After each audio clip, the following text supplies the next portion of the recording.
Ko'pchilik dehqonlarimiz nasos sotganda savol berishadi. Benzinligini olganim yaxshimi yoki tokliginimi? Kelinglar men sizlarga tushuntirib beraman. Ungacha bitta like bosib, podpiska bosib qo'ying. Benzinli variant nasosi afzalligi va minuslari keladigan bo'lsa, afzalligi mabodo dalizda, xo'jaligingizda tok yo'q bo'ladigan bo'lsa, tok yo'q joylarda benzinli variant sizga ancha zo'r hisoblanadi, zo'r yechim bo'ladi.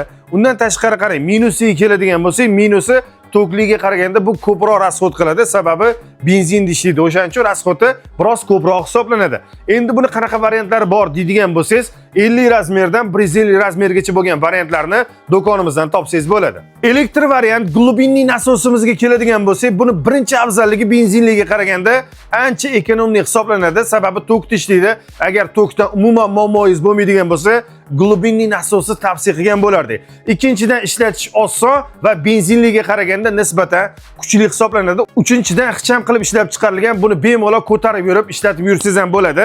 Endi razmerlariga keladigan bo'lsak, 25 razmerdan 200 razmergacha bo'lgan variantlarni do'konimizdan bemalol topsangiz bo'ladi. Bu videoni bo'lsa, qanaqa nasos olishni bilmay yurgan tanishingizga yuborib qo'ying. Agar mabodo sizga nasos kerak bo'ladigan bo'lsa, qayerdan topishni bilmay yurgan bo'lsangiz, bemalol Elitstroyga murojaat qilishingiz mumkin.